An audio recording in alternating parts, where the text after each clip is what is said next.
Boyard pour le groupe LFI NUPES.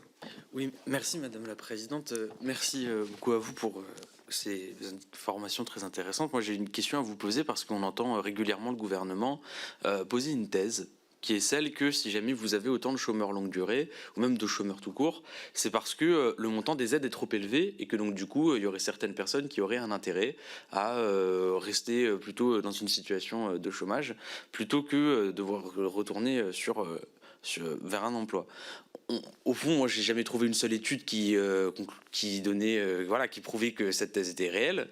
J'entends aussi la position des syndicats de salariés qui disent que c'est complètement faux. Et vous connaissez vous connaissez cette réalité. La question a déjà été posée et FO a répondu, il me semble. Mais moi, j'aimerais savoir ce que vous pensez dans le patronat, parce que sincèrement, je ne trouve, mis à part dans le gouvernement et dans la majorité, je ne trouve pas une seule personne pour dire qu'il y ait quoi que ce soit de réel dans cette thèse.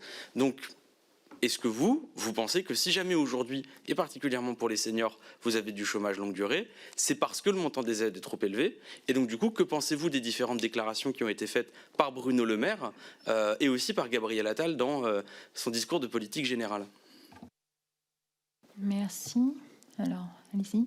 Je suis interpellé, donc je réponds. Mais sur le sujet de la thèse auquel vous faites référence, la question qui est posée, c'est au moment où nous avons un taux de chômage qui a baissé, alors cette baisse est de fait stabilisée en lien avec la conjoncture, mais un taux de chômage qui était à un petit peu plus de 7% en début de période. On tend vers l'objectif de plein emploi 5%. Donc on arrive sur des sujets de chômage où le chômage conjoncturel n'est plus très important au profit d'un chômage structurel qui est beaucoup plus compliqué en lien avec l'inadéquation des besoins de l'offre et des besoins. Et donc la grande question qui est posée, c'est comment on peut être incitatif au retour à l'emploi, me semble-t-il.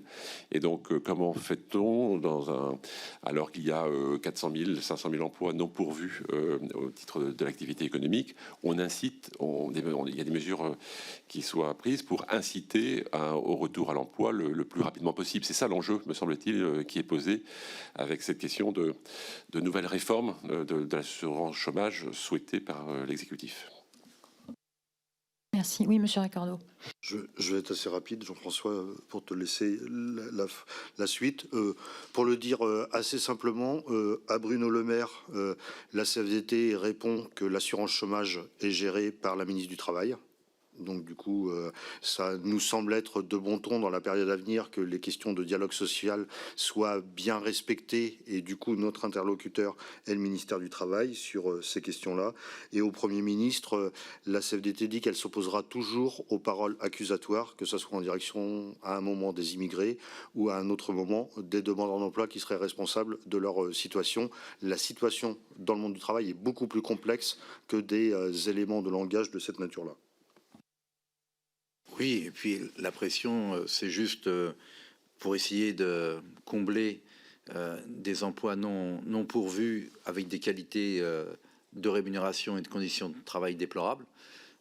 Et à un moment donné, pour rebondir sur la question que j'ai posée, est-il intéressant d'avoir un accompagnement dédié pour les seniors? Oui, parce qu'aujourd'hui, les emplois qui sont, entre guillemets, les gisements d'emploi sont quand même sur la restauration ou l'aide des personnes. Et en fait, c'est des emplois qui sont très physiques.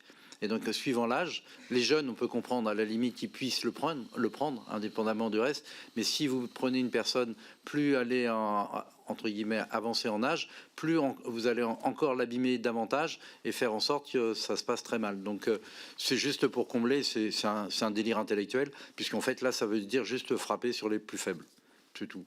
Il ne suffit pas de traverser la rue pour trouver un job, notamment quand on a des compétences.